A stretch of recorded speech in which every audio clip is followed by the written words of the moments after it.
Habíamos comenzado en un audio anterior pensando acerca de San Juan capítulo 1, versículo 1. Y estábamos pensando en la eternidad del Verbo de Dios, Cristo el Señor. Juan dice, en el principio era el Verbo era con Dios y el Verbo era Dios. Tratamos de explicar que era es el tiempo imperfecto del verbo ser, que nos indica una acción llevada a cabo o desarrollada ininterrumpidamente en el pasado. El verbo era nos describe la eternidad de Cristo. Y Juan comienza su evangelio hablando de ese verbo eterno que estaba con el Padre. Y él dice, en el principio era el verbo. Nos presenta al verbo en su eternidad, su existencia eterna. Pero también nos presenta al verbo haciéndole compañía a Dios, a su Padre. Y el verbo era con Dios y luego nos presenta al verbo como Dios. Y el verbo era Dios. Es interesante cuando nosotros nos sentamos para pensar en lo que Dios dice de su Hijo. Como habíamos mencionado en el audio anterior, en el video anterior, hay muchas cosas que se han dicho. Para muchos, Cristo es un simple profeta, es un buen siervo. Para los judíos fue un conspirador que se levantó y que condenaron a muerte como un impostor, como alguien que había blasfemado porque se había hecho y llamado a sí mismo Hijo de Dios. La Biblia nos enseña que Cristo es Dios. Y es lo que hemos intentado comenzar a ver en Juan capítulo 1, versículo 1. En esta ocasión vamos a considerar Filipenses capítulo 2, versículo 5 al 7. Filipenses, una carta escrita por el apóstol Pablo a los hermanos en Filipo desde la prisión. Una iglesia que amaba mucho al apóstol Pablo, que había cuidado de Pablo, aun habiendo Pablo renunciado a ese derecho de ser sostenido por las iglesias. Esta iglesia siempre se hizo presente para sus necesidades.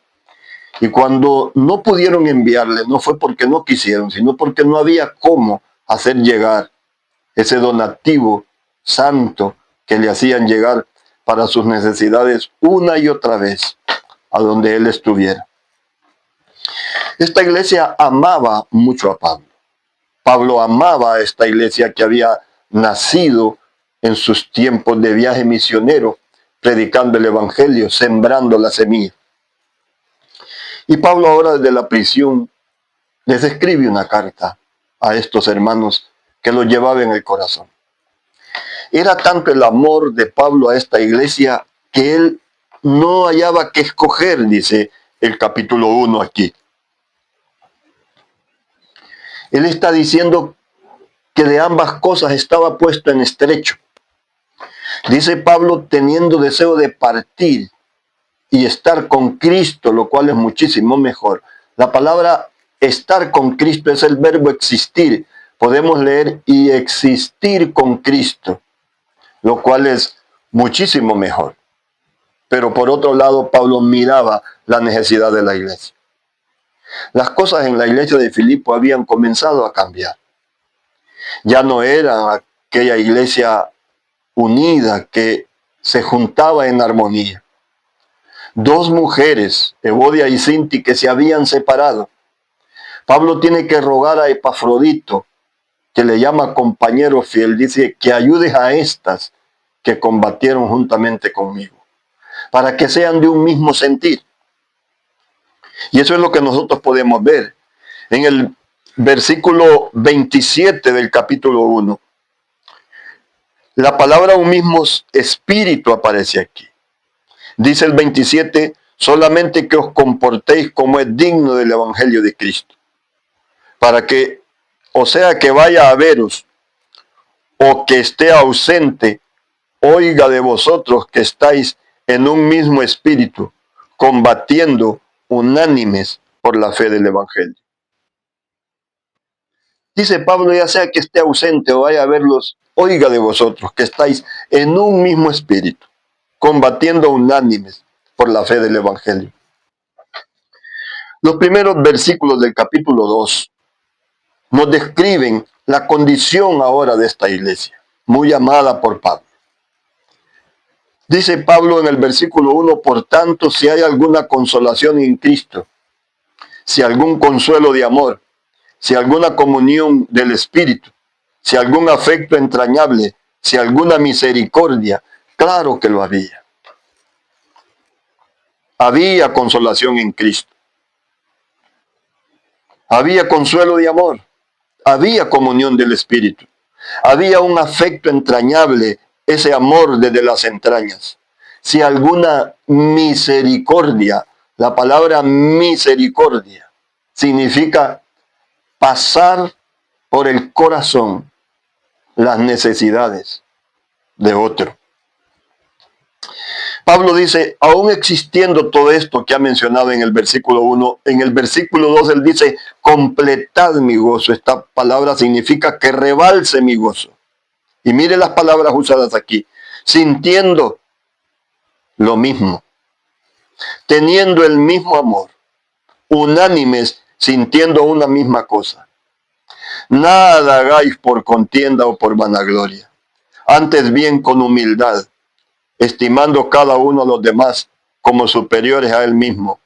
Mire el versículo 4.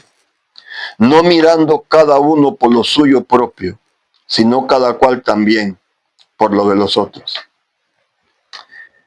He querido tomar brevemente estos versículos que he leído antes de entrar a ver lo que Pablo va a presentar de nuestro Señor Jesucristo. Y llamar a una reflexión. El creyente no gana nada haciendo las cosas por vanagloria. En el tribunal de Cristo, todas nuestras obras, todo lo que hemos hecho, va a ser evaluado. Y en el tribunal de Cristo, que se va a llevar a cabo en el cielo después del arrebatamiento, nuestras obras van a ser evaluadas. Pero en primer lugar va a ser evaluada la motivación del siervo. No tanto el tamaño o la cantidad de la obra, sino la motivación. ¿Por qué hacía lo que hacía? Pablo quiere una iglesia unida. Pablo quiere una iglesia en un mismo sentir, en un mismo espíritu. Pablo quiere una iglesia que se preocupe por los demás. Dice el 4, no mirando cada uno por lo suyo propio. Nosotros, los seres humanos, somos así. Siempre estamos preocupados más, primero por nosotros que por los demás. Pablo dice que aprendamos a considerar a los demás como superiores a nosotros mismos. Y eso cambia mucho la vida del creyente.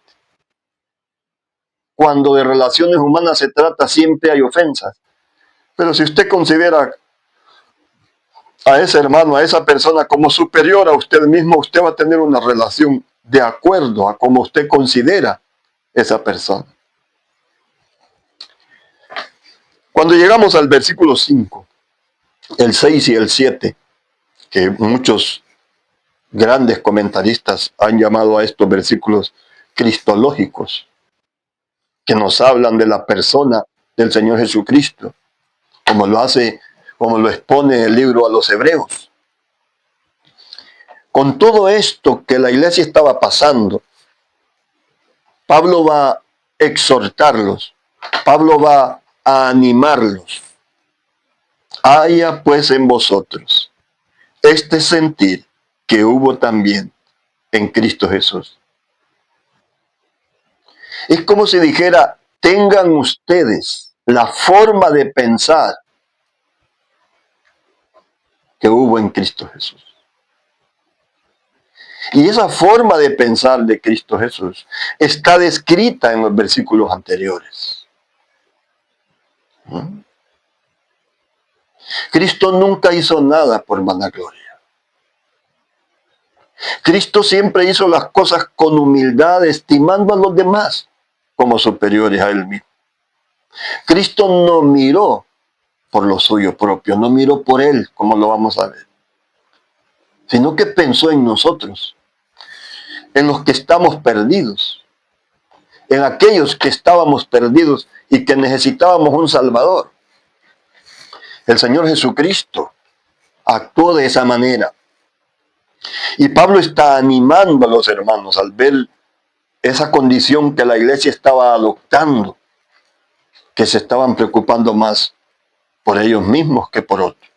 Estaban poniéndose en primer lugar ellos antes que las necesidades de los demás.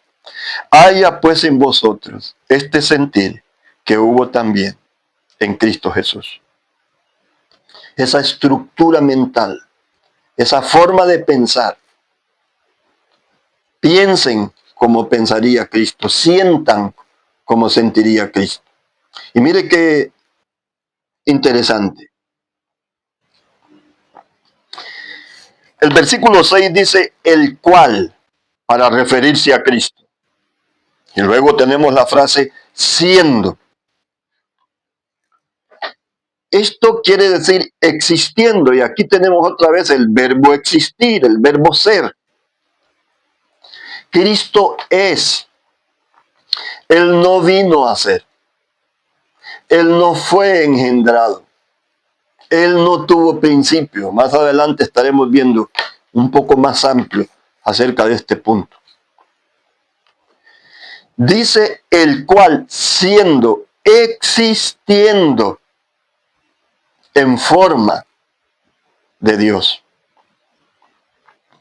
Cristo existió siempre, ha existido y existirá. Estoy parafraseándose en pasado, presente y futuro, para que podamos aprender y entender del eterno presente de la segunda persona de la Trinidad, el Señor Jesucristo. Cristo es. Él es el primero y el último. Es el principio y el fin. Su existencia eterna queda descrita también en este versículo. El cual existiendo. Repito, podíamos nosotros leer, Cristo ha existido siempre en forma de Dios. Podíamos pensar. O podíamos decir, el cual siendo siempre en forma de Dios. Ahora mire, la palabra forma viene del griego morfe. Forma es naturaleza o esencia.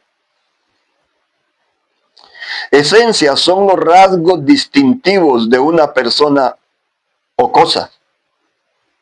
Repito, esto es muy importante porque sé que estos puntos son muy atacados. Cuando nos atacan aquellos que no creen que Jesucristo es Dios, a veces nos faltan los argumentos para poder hablar con ellos y presentar defensa con mansedumbre, como dice Pedro, a aquellos que demanden de esa fe que hay en nosotros. Los que hemos creído en Cristo Jesús como nuestro Salvador, le hemos aceptado no solo como Salvador, le hemos aceptado como Señor, como el Dios del Antiguo Testamento. Cuando Pablo dice que si confesares con tu boca que Jesús es el Señor y creyeres en tu corazón que Dios le levantó de los muertos, serás salvo. Porque con el corazón se cree para justicia, pero con la boca se confiesa para salvación. Cuando él dice allí en ese verso Romanos 10, 9, 10, que si confesares con tu boca que Jesús es el Señor, o sea, Dios del Antiguo Testamento, y creyeres en tu corazón que Dios le levantó de los muertos, serás salvo. Esta no es una simple fórmula que se repite. Es algo que debe verse a lo largo de toda la vida de aquellos que han dicho, que hemos dicho, aceptar al Señor Jesucristo. Jesucristo es Dios eternamente. Y Pablo lo está describiendo aquí, el cual existiendo, siendo en forma de Dios. Decíamos que la palabra forma viene del griego morfe, que nos habla de la naturaleza o la esencia de Dios mismo. Forma, esencia, son los rasgos distintivos de una persona o cosa. La naturaleza o esencia divina, real e inseparable subsisten en la persona de Cristo. Quiero repetirle estas cosas. La naturaleza o esencia divina, real e inseparable subsisten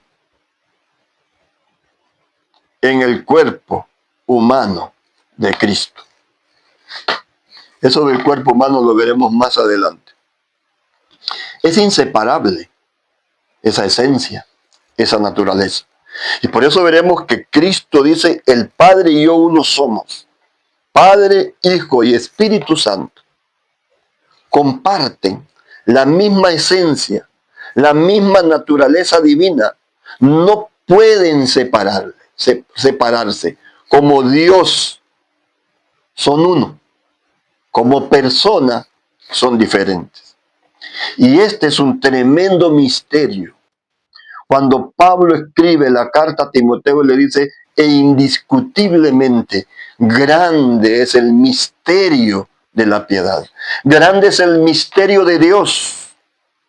Y comienza describiendo, Dios dice, con D mayúscula, fue manifestado en carne. Dios se hizo visible en un cuerpo humano. Vamos a buscar el libro de Colosenses, capítulo 2, versículo 9.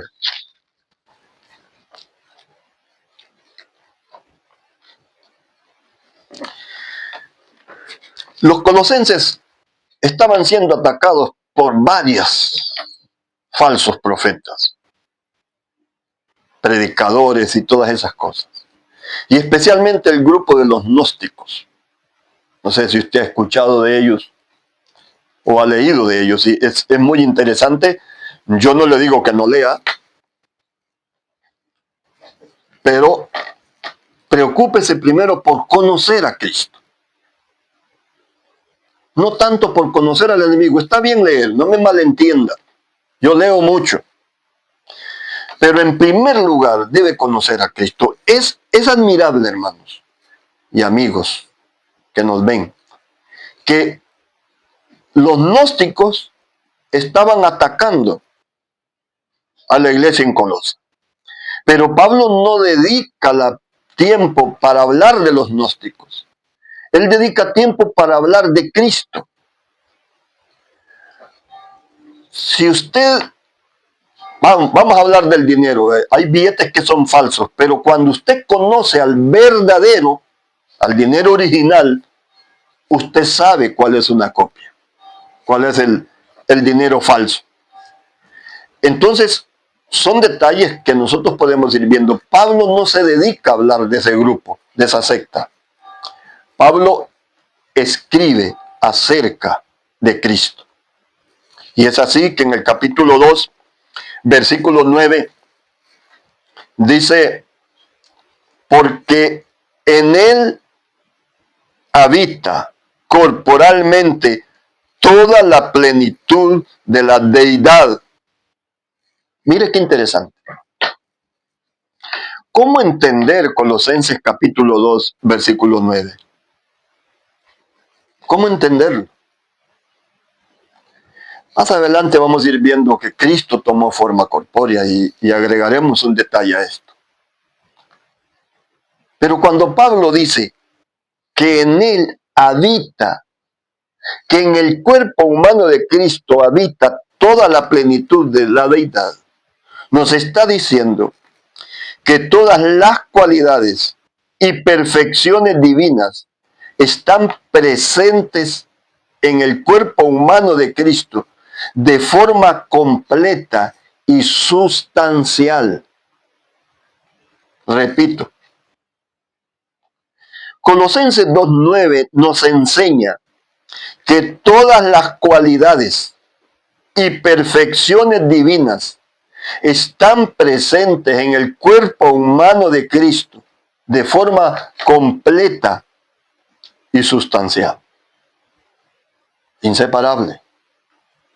Cuando Él fue hecho hombre, lo hizo para siempre.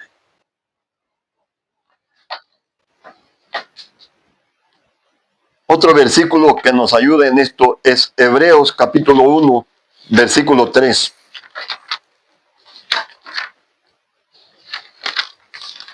Vamos a buscarlo.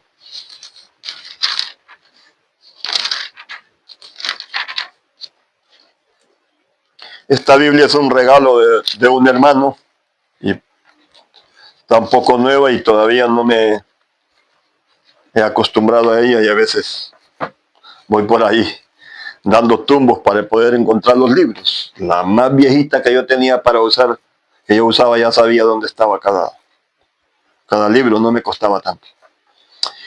Dice Hebreos capítulo 1, versículo 3, hablando de Cristo. En el versículo 1 dice, Dios habiendo hablado muchas veces y de muchas maneras, en otro tiempo a los padres por los profetas. En estos postreros días nos ha hablado por el Hijo, a quien constituyó heredero de todo, y por quien asimismo hizo el universo.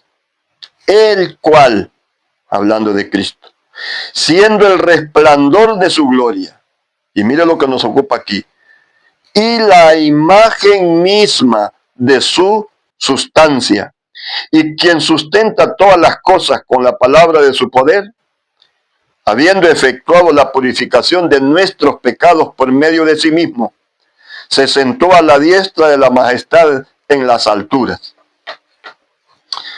No me gusta dejar a veces los versículos en el aire y hay tanto que comentar aquí. Decíamos que todas las cualidades y perfecciones divinas están presentes en el cuerpo humano de Cristo de forma completa y sustancial. La sustancia, el diccionario la describe aquello que existe por sí mismo, sin necesidad de otra cosa para ser, o sea, para existir. Este escritor a los hebreos, que no nos dice su nombre, no sé por qué, y que muchas veces yo me confundo diciendo como dice el apóstol Pablo, porque en mi corazón siento que pudo haber sido el apóstol Pablo. No quiero con eso influir en usted que tenga una idea. Usted tiene derecho a pensar otra cosa. Dice, Dios habiendo hablado, para describir la forma en que hablaba en el Antiguo Testamento. Muchas veces, dice, y de muchas maneras. En otro tiempo, a los padres, por los profetas. En estos postreros días, nos ha hablado, y aquí podemos leer, nos ha hablado en hijo. Porque la palabra verbo del versículo 1 que comenzamos viendo es sinónimo de discurso absoluto. Dios ya no tiene más nada que decir al hombre. Dios ya lo dijo todo en su Hijo. Por eso dice, en estos postreros días nos ha hablado en hijo, a quien constituyó heredero de todo, y por quien asimismo hizo el universo. Y mire cómo lo va a describir. El cual, siendo el resplandor de su gloria, y dice aquí, la imagen misma de su sustancia. Luego lo va a presentar como aquel que sustenta todas las cosas. Todas las cosas subsisten en Cristo. Hay muchas cosas, que se dicen hoy. Y a veces pensamos que Dios ha perdido el control por tanta maldad, por todo lo que podemos ver. Pero Dios sigue al control. Todo el universo. No somos obra de un accidente. No somos obra de un accidente. No fuimos evolucionando. Dios creó todas las cosas. Dice que hizo, hablando de Cristo, por quien asimismo hizo el universo. Todo fue creado por Dios. Y todo subsiste en Cristo. Y todo es sustentado por Cristo. Pero no solamente lo presenta aquí como el sustentador, también lo presenta como ese gran sumo sacerdote. Y mire cómo lo presenta. Dice que Cristo sustenta todas las cosas con su palabra poderosa. Dice aquí, habiendo efectuado, dice, la purificación de nuestros pecados por medio de sí mismo. En el Antiguo Testamento se ofrecían animales como sacrificio. Pero en la cruz del Calvario, Cristo fue la ofrenda. Recuerda a Abraham caminando con Isaac, desde que dejaron los criados atrás, caminaron más o menos 3 días. Isaac llevaba la leña a cuestas. Isaac pregunta a su padre, Padre, llevamos la leña, el fuego y el cuchillo, pero ¿dónde está el cordero para el sacrificio? Sin duda el corazón de Abraham se encogió en ese momento. Como padre puedo pensarlo. Pero Abraham dijo algo profético. Jehová se proveerá de cordero, hijo mío. Y hoy podemos decir, en el monte de Jehová, Jehová ha provisto. Cristo fue el cordero sacrificado. Y una vez purificados nuestros pecados, se sentó a la diestra de la majestad en las alturas. Pero vamos a centrarnos en esta palabra. Dice que Cristo es la imagen misma de su sustancia. Podemos decir que Cristo es la expresión exacta de la naturaleza de Dios. Decíamos que la palabra sustancia es aquello que existe por sí mismo, sin necesidad de otras cosas para ser. Cristo es la manifestación de la verdadera esencia o naturaleza de Dios. Y vamos a considerar unos versículos en el libro de Juan. Juan capítulo 1, versículo 18.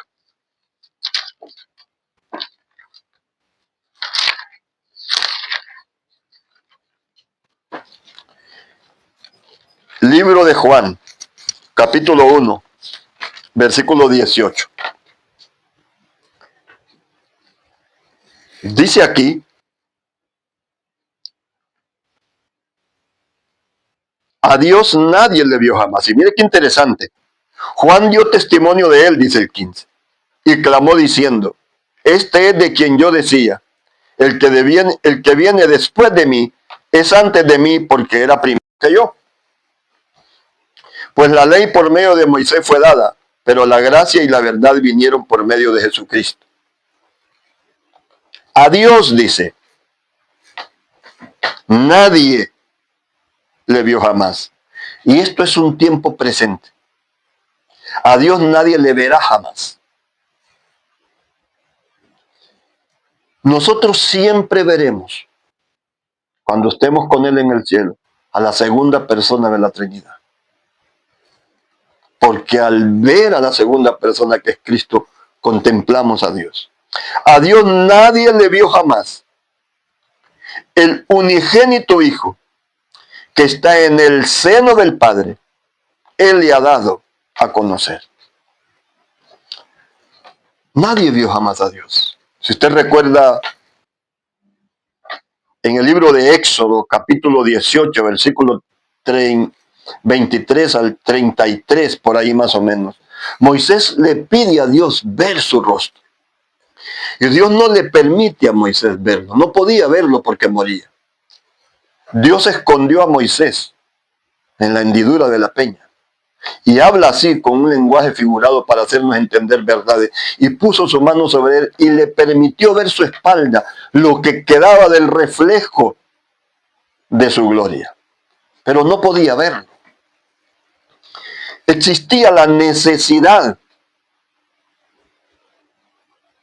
de ver a Dios. Y Moisés lo pide, pero Dios no se lo permite. Y dice aquí, a Dios nadie le vio jamás. El unigénito. Cuando una mujer da luz, decimos dio a luz. Cuando María dio a luz, se dijo que dio a luz a su primogénito. Pero en cuanto a Dios, la Biblia siempre nos habla de un hijo unigénito. San Juan 3:16 dice, porque de tal manera amó Dios al mundo, que ha dado a su hijo unigénito. Esta palabra unigénito aquí es diferente. Si habláramos de una mujer que solo tuvo un hijo, diríamos hijo único. Pero en este caso es diferente.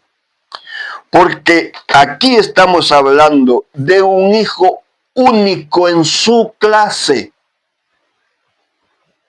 Muchas madres tuvieron un solo hijo. Pero Cristo es único porque es de un material diferente. Es único en su clase. Por eso dice, a Dios nadie le vio jamás, el unigénito. Ese hijo único en su clase. Él le ha dado a conocer. Y mire cómo dice. Es interesante el tiempo presente que usa aquí. El unigénito, mire, a Dios nadie le vio jamás. El unigénito hijo que está en el seno del Padre. Él dice, le ha dado a conocer. Eso es muy importante. Juan 14. Avanzamos un poco. Hojeamos la Biblia y llegamos a San Juan 14, versículos 7 al 11. Hay una conversación aquí con los discípulos. Jesús ha dicho que se va. Jesús ha hablado de su muerte, de lo que le va a pasar en Jerusalén. Jesús ha dicho que lo van a negar. Jesús ha hablado de la traición. Jesús ha hablado del abandono de todos sus discípulos. Los discípulos están turbados. Pero a pesar de todo el fracaso de este grupo, Jesús va a asegurarles una cosa. En el versículo 1 él dice, San Juan 14, no se turbe vuestro corazón. Creéis en Dios, creed también en mí. Y les da la promesa, esa promesa a la que nos hemos abrazado todos los que hemos creído en Cristo. Que Él se ha ido a preparar morada para nosotros.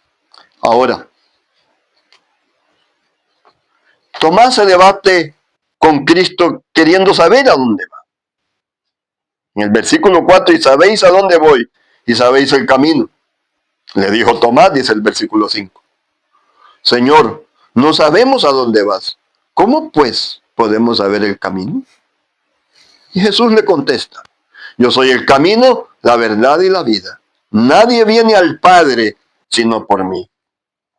El Señor Jesucristo saca a relucir al Padre aquí. Entonces Felipe va a comenzar a hablar. El Señor dice, si me conocieses, también a mi Padre conoceríais. Y desde ahora le conocéis y le habéis visto. Felipe le dijo, Señor, muéstranos al Padre y nos basta. Jesús le dijo, ¿tanto tiempo hace que estoy con vosotros y no me has conocido, Felipe? El que me ha visto a mí, ha visto al Padre. ¿Cómo pues dices tú, muéstranos al Padre? Es lo que hemos venido viendo. Jesucristo es la expresión exacta de la esencia, de la naturaleza divina. Todas las perfecciones divinas están en el cuerpo de Cristo, inseparables. Están ahí. Y estos son los puntos interesantes acerca de Cristo que nos enseñan que Él es Dios, que comparten una misma esencia, una misma naturaleza, una misma vida, Padre, Hijo y Espíritu Santo. El que me ha visto a mí ha visto al Padre. Mire, tremenda sorpresa para ellos. ¿No crees que yo soy en el Padre y el Padre en mí? Sin duda el Señor, al ver la cara de Felipe de asombro y que le costaba creer esto, mire lo que le dice. ¿No crees que yo soy en el Padre y el Padre en mí? Él vino del seno del Padre. Porque Él, como Dios, son uno con su Padre y el Santo Espíritu de Dios. Repito, como personas son diferentes. Y nos daremos tiempo para ver esos pronombres personales que el Señor Jesucristo ha comenzado a usar aquí. Yo, tú, él, nosotros, vosotros y ellos. Nos hablan de personas diferentes. Pero el Señor Jesucristo no está diciendo que Él es el Padre, como muchos tienden a confundir. El Señor Jesucristo está diciendo que Él, como persona, es uno con la persona del Padre. Yo y el Padre, uno, dice, somos. Esta es una unidad compuesta. Decíamos en el audio, en el video anterior, que son tres sujetos en un solo objeto. Yo y el Padre, uno somos. Es como aquel versículo que dice, y vendremos a Él y haremos morada con Él.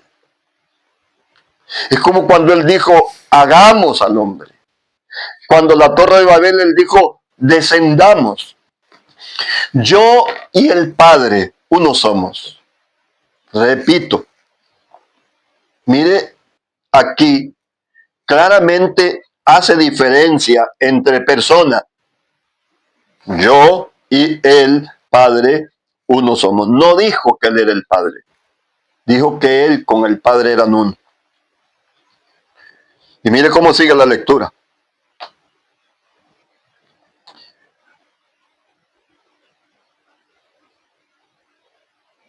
Creedme, dice. Bueno, dice el 10, ¿no crees que yo soy en el Padre y el Padre en mí? Las palabras que os hablo no las hablo por mi propia cuenta, sino el Padre que mora en mí, Él hace las obras. Creedme que yo soy en el Padre y el Padre en mí. De otra manera, creedme por mis mismas obras.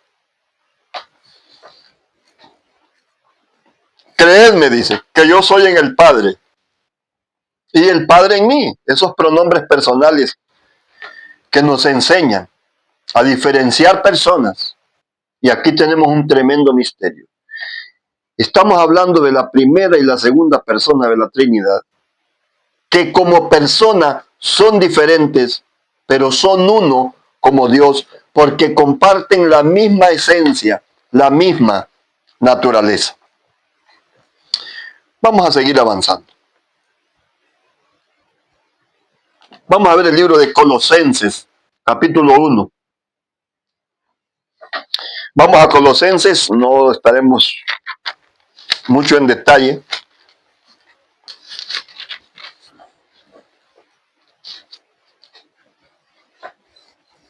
Dice Colosenses capítulo 1, versículo 1 en adelante, versículo 15, perdón, en adelante. Él es la imagen del Dios invisible, el primogénito de toda creación, porque en él fueron creadas todas las cosas, las que hay en los cielos y las que hay en la tierra, visibles e invisibles, sean tronos, sean dominios, sean principados, sean potestades. Todo fue creado por medio de él y para él. Y él es antes de todas las cosas, y todas las cosas en él subsisten. La palabra imagen, que habíamos leído en Hebreos 1:3, la imagen misma de su sustancia, viene del griego icón, y la podemos ver en dos sentidos: una representación y una manifestación. Cristo cumple ambas. Cristo es la representación de Dios, pero Cristo también es la manifestación. Como vimos en Juan, a Dios nadie le vio jamás. Su Hijo unigénito, que está en el seno del Padre, Él le ha dado a conocer, Él le ha revelado, Él le ha manifestado. Ahora tenemos aquí, Él es la imagen del Dios invisible. Él es la imagen de la naturaleza, de la esencia de Dios mismo. Y lo describe como Dios invisible. Ahora, es lamentable, y no quisiera yo crear aquí un punto de discusión, pero hay cosas que hay que decirlas. Es lamentable que los testigos de Jehová le den un sentido tan malo a la palabra primogénito. Cuando dice aquí Colosenses, el primogénito de toda creación, ellos lo traducen como el primero en ser creado. Pero esa palabra no tiene aquí esa connotación. La palabra primogénito aquí lo que hace es describir la posición elevada que Cristo tiene sobre toda la creación. Repito, la palabra primogénito aquí no nos está diciendo que Cristo es el primero en ser creado.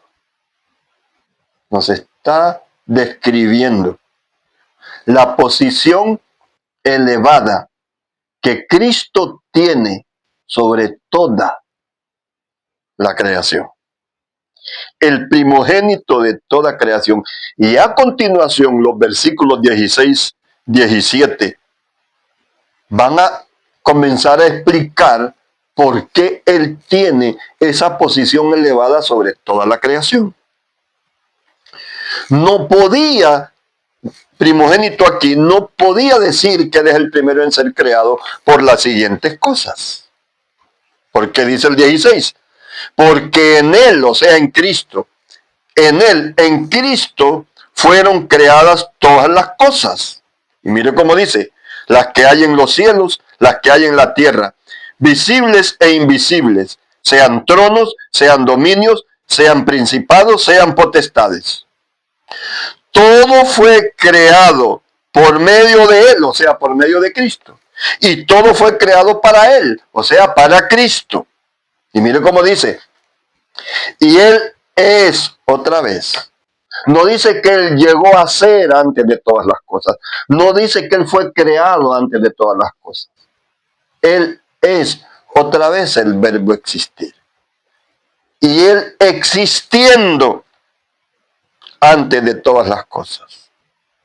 Y todas las cosas en Él subsisten. Cristo es la manifestación visible de la naturaleza, de la misma esencia de Dios. Vamos a seguir avanzando en Filipenses. ¿Qué dice? Estamos pensando en esto el cual existiendo en forma de Dios.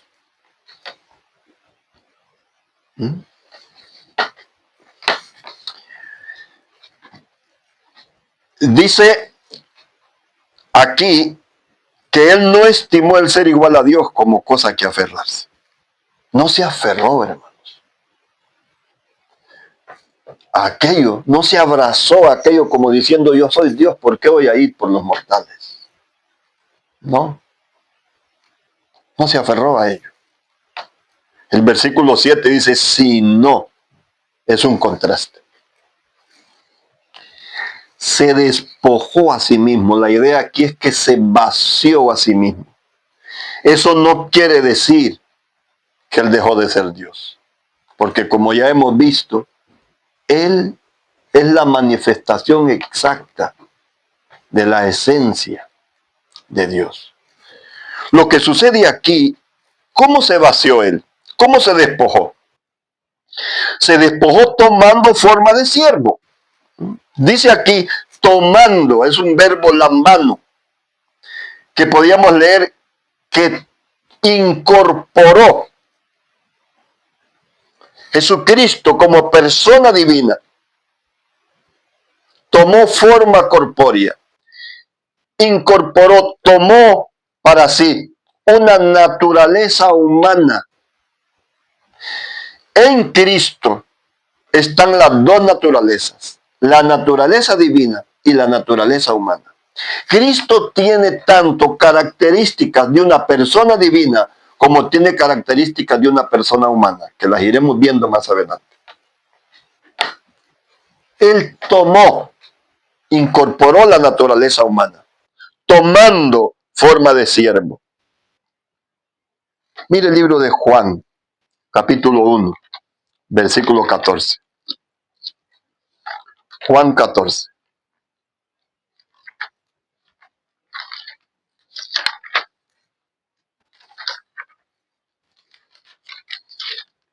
Este capítulo 1 de Juan es cristológico también. Dice San Juan 1.14, aquel verbo, ¿cuál verbo? El verbo del versículo 1. En el principio era el verbo era con Dios y el verbo era Dios. Aquel verbo fue hecho carne y habitó entre nosotros y vimos su gloria, gloria como del unigénito del Padre, lleno de gracia y de verdad. Qué maravilla de la palabra de Dios. Aquel verbo, el verbo del versículo 1. Podemos leer, así mismo se hizo carne. Por eso dice allá en Filipenses, tomando forma de siervo. Ese verbo así mismo se hizo carne. Y mire cómo Juan lo describe. Y habitó, dice, entre nosotros. Él estuvo entre ellos. Pudieron verle, tocarle, debieron comer, dormir. Y habitó entre nosotros. Moisés quiso ver a Dios. El tabernáculo en el desierto estaba colocado en el centro, rodeado por las tribus de Israel con sus tiendas. Porque Dios siempre quiso morar en el centro de su pueblo. Y en el reino milenial eso será cumplido. Cristo estará en el centro como rey. Israel como amigos, invitados a esa fiesta, a ese matrimonio con la iglesia. Y las naciones que vendrán y subirán para adorar. Jerusalén será entonces gloriosa como nunca ha sido. Jerusalén ha tenido grandes glorias con grandes reyes, como David, como Salomón. Pero Jerusalén nunca ha tenido la gloria que tendrá cuando a Cristo afirme sus pies sobre el monte de los olivos. Y hay tantas cosas, tantos cambios que este mundo va a experimentar para la segunda venida de Cristo. Habitó entre nosotros. Y Juan dice, y vimos su gloria. Gloria como del unigénito. Otra vez esta palabrita. Gloria como del único. en su clase del Padre. Gloria como del unigénito del Padre, que dice aquí, lleno de gracia y de verdad. ¿Cuándo? Si usted recuerda, a la mujer acusada de adulterio fue traída para tentar al Señor. Jesús se puso en medio y comenzó a escribir. Y él dijo a aquellos hombres, el que esté libre de pecado, que sea el primero en tirar la primera piedra. No hay nadie libre de pecado, por más que señalemos a otros. Eso es solamente nos descubre que somos pecadores. Solo Dios es perfecto. Usted y yo somos imperfectos. Esa declaración hace que los acusadores huyan. Y ahí aparece la gracia, hermanos. ¿Dónde están los que te acusaban?, le dice el Señor. Ella dice, ninguno. Él responde, ni yo te condeno. Así le dice, la gracia.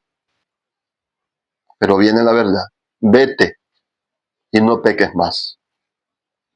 Aquel verbo, qué maravilla.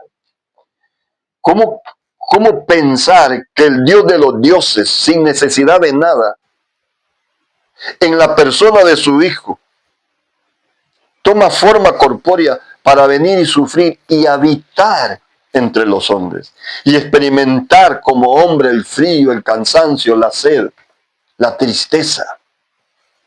Aquel verbo fue hecho carne y habitó entre nosotros. Y vimos su gloria, gloria como del unigénito del Padre, lleno de gracia y de verdad. Volvamos a Filipenses. Dice el 7, sino que se despojó a sí mismo, tomando forma de siervo, hecho semejante a los hombres. Y estando en la condición de hombre, se humilló a sí mismo, haciéndose obediente hasta la muerte, y muerte de cruz. Amable oyente, hermanos y amigos, espero que esto nos pueda servir a aquellos que hemos creído en Cristo. ¿En quién hemos creído? Cristo es Dios manifestado en carne. Repito, son tres sujetos en un solo objeto, cuando de Trinidad hablamos. Son diferentes como personas, pero son uno como Dios. Cristo no dijo que Él era el Padre. Él dijo, yo y el Padre, uno somos. Cristo es la manifestación visible del Dios invisible. Él es la imagen misma de su sustancia. Pablo dice que en Él habita corporalmente toda la plenitud de la deidad. Decíamos que eso quiere decir que todas las cualidades y perfecciones divinas están en Cristo de forma completa y sustancial. Naturaleza o esencia divina, decíamos que eso indica que la naturaleza o la esencia divina real e inseparable subsisten en la persona de Cristo, porque en Él habita corporalmente toda la plenitud de la deidad.